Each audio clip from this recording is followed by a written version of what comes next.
Hello everyone, আশা করি সবাই খুব ভালো আছেন, সুস্থ আছেন আর আমরাও বেশ ভালো আছি। তো যেদিন এই ব্লগটা শেয়ার করছি সেদিন হচ্ছে আমাদের বোলপুরে ফিরে আসার দিন। আপনারা হয়তো অনেকেই আমার পুরনো ব্লগে দেখেছেন, আমি একজন নার্সিং স্টাফ, আপাতত বোলপুরেই আমার পোস্টিং। তো ডিসেম্বরের 27 তারিখে আমরা ছুটি নিয়ে আমি আর সুমন আমাকে রেখে এসেছিলো বর্ধমানে। তো 27 তারিখে আমি ম্যাটারনিটি লিভ নিয়ে বর্ধমানে গিয়েছিলাম। তখনও কিন্তু জানতাম না যে কিট্টু কবে হবে, কবে ডক্টর দেখাবো, সব কিছু। তারপর ফাইনালি ডক্টর দেখানো 1 জানুয়ারি ডক্টরের কাছে ভিজিট, অ্যান্ড তারপরেই উনি ডিসাইড করেন যে 2 জানুয়ারি আমার ডেলিভারি হবে। ব্যাস 2 জানুয়ারি কিট্টু আমাদের কোলে চলে এলো। আর তারপরে আমার পুরো জার্নিটা আমি কিন্তু আপনাদের সাথে প্রত্যেকটা মুহূর্ত আপনাদের সাথে ব্লগে শেয়ার করেছি। আশা করি আমার ব্লগগুলো আপনাদের ভালো লাগছে। ভালো লাগলে অবশ্যই সাপোর্ট করবেন, পেজটা সাবস্ক্রাইব করবেন আর লাইক ফলো শেয়ার করবেন। অবশ্যই সবাই কমেন্ট করবেন কোথা থেকে দেখছেন। যাই হোক, কিট্টুর জার্নিটা তো অন্যরকম ছিল। তবে এবার কিন্তু আমার আস্তে আস্তে ছুটি শেষ হয়ে আসছে, যদিও এখনও অনেকটা দিন বাকি আছে। তাও আস্তে আস্তে লাগেজ আমি পৌঁছাতে শুরু করেছি, কারণ আমরা এরপর যাব সোজা বোলপুর। তারপর ওখানে একদিন থেকে ওখান থেকে যাব আমি শ্বশুর বাড়ি, মানে কিট্টুর তার নিজের বাড়ি যাবে, নিজের বাবার বাড়ি যাবে। তো পুরো ব্লগগুলি আপনাদের সাথে শেয়ার করবো আস্তে আস্তে, আপনারা দেখতে থাকবেন, আশা করি ভালো লাগবে। তারপর আবার কিট্টুর অন্নপ্রাশন আছে। তো সব মিলিয়ে আমি কিন্তু লাগেজটা আগে থেকেই প্যাক করতে শুরু করেছিলাম। ফার্স্টে যেটা দেখলেন ওটা হচ্ছে আমার লাগেজ ছিল। আমার তো শাড়ি সালোয়ার প্রচুর এখানে ছিল। আগে তো যখন ইচ্ছা চলে আসতে পারতাম, কিন্তু এখন তো চাইলেই এভাবে আসতে পারবো না, তাই সব কিছু গুছিয়ে নিচ্ছি। জানেন, যেদিন প্রথম বাবার বাড়ি এসেছিলাম মাত্র একটা ট্রলি নিয়ে ট্রেনে করে আমরা চলে এসেছিলাম, কিন্তু এই যে এখন কিট্টু হয়েছে, তার প্রচুর ড্রেস, তার দুধের কোটো, ওষুধ, তারপরে তার খেলনা, অনেক মিলিয়ে প্রচুর জিনিস কিন্তু আমাদের কাছে আছে। আলাদা একটা লাগেজ হয়ে গেছে। তো যাই হোক, লাগেজটা আমি অন্যদিন গুছিয়েছিলাম। চলুন এবার দেখিয়ে নিই ফাইনালি কী কী জিনিস হলো। এই যে বস্তাটায় আছে কিট্টুর সমস্ত কাঁথা, তারপরে ওর দোলনাটা আমরা সাথে করে নিয়ে যাচ্ছি, কারণ এইটায় ও অনেকটা টাইম ঘুমায়। আর এই লাগেজটায় আমার জিনিস আছে, আরও প্রচুর রকমের জিনিস আছে। ওই দোলনাটা আমরা নিয়ে নিই। সকালবেলা স্নান ধান করে নিয়ে আমি যেদিন যাব আর কি বোলপুর, সেদিন সকাল সকাল একবারে স্নান টান করে ঝোল ভাত খেয়ে নিয়েছিলাম। মা করেছিল একটু মাংস, তো মাংসের ঝোল ভাত আমি ওদিকে খেয়ে নিয়েছি।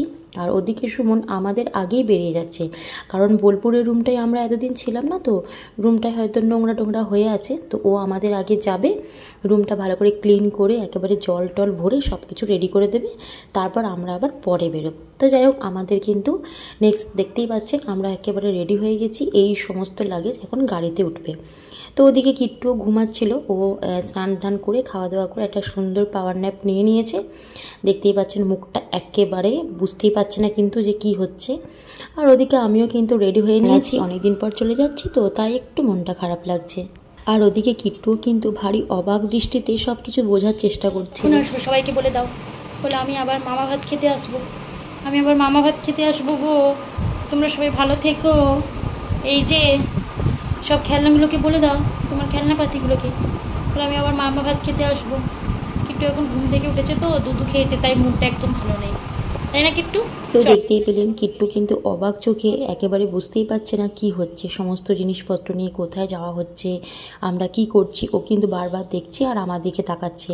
তো যাই হোক, ছোটো বাচ্চা তো হয়তো সব কিছুই বুঝতে পারছে, আবার হয়তো নাও বুঝতে পারে।